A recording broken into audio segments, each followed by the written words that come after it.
So it's February 23rd, 2021, second year of the Corona crisis, soon to be a economic crisis,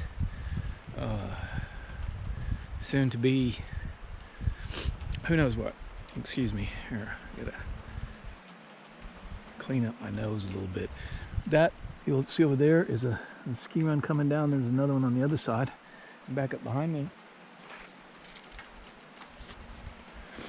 is our little ski area. And over there is Kleinscheidegg ski area. And over there is Mannlichen ski area. On the other side is Wengen. And then Muren is on the other side of the valley from Wengen. And then you've got Schilthorn. And yeah, it's a incredible place. But yeah, I thought it was appropriate today because my wife has asked me I should make some videos about some of our experiences. And today I'm gonna relate probably one of the weirdest things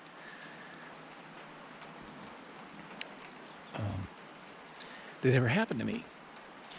And it was 32 years ago in a little country in the middle of South Africa called Lesotho. I'd been working down there, that's another whole nother story, for a couple months, consulting for an Afrikaans guy, trying to work out a deal with the Zulu tribe to build a purpose-built resort for them. Anyway, we decided it wasn't our cup of tea. At the time, apartheid was still going fairly strong. Not that that was, that's a whole nother story too. The country was absolutely meticulously run and in very good economic shape. As a matter of fact, one of their biggest problems was controlling their borders. Not from people wanting to leave, but from people from North Africa wanting to come in. They had a real problem from Zimbabwe and all the countries north. And but again, that's a whole nother history lesson that I can bet that 99.9% of people watching this will have never heard or understood. But so we were traveling. It was myself, my wife, and another couple. We were going on a backpacking trip in the mountains of Lesotho.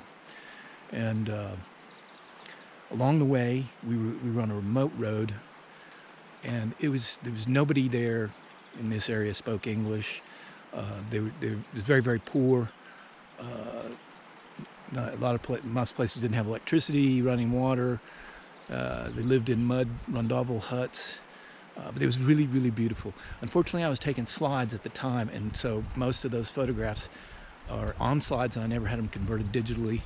But I think I'm going to attempt to do that while my back is healing and I can't utilize this beautiful spring weather. Oh, by the way, this haze here that you see, that is dust from the Sahara Desert. It comes in by a wind we call a föhn wind. And that's why we've got all this warm weather.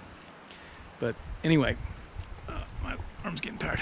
So we were traveling and we came across this really, really beautiful viewpoint. And there was a little pull-off on the road.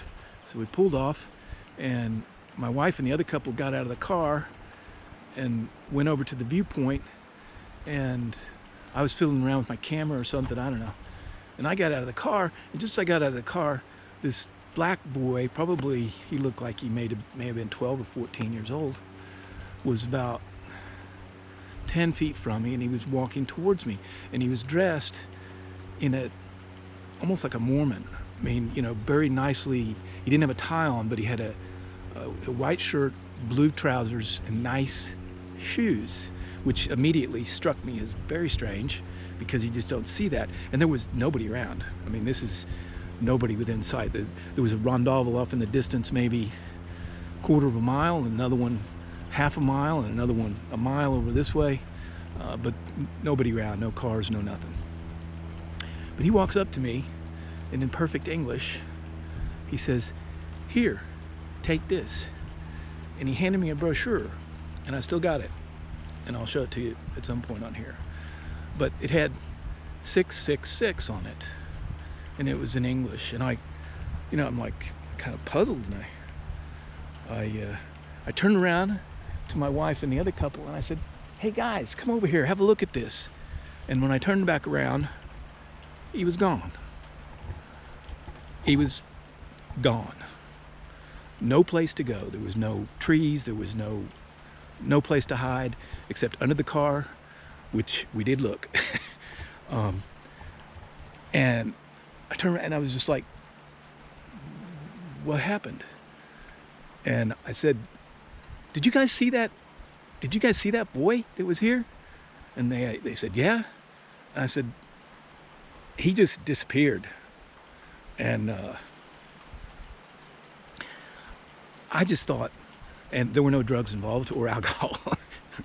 I just thought, that's just fucking weird. And I really didn't think about it much till, I don't know, probably 15 years later. But the whole situation in South Africa and the way the world viewed it and the way the press was treating it and everything really, really opened my eyes to the untruth in the world. And so it became a kind of a personal mission for me to find the truth and to tell other people about it. And that brochure,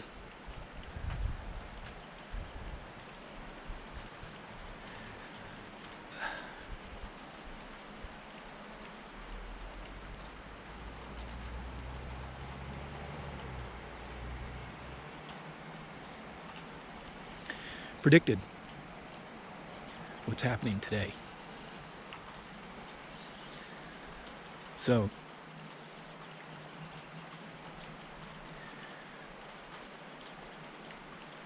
Mark, love you, man.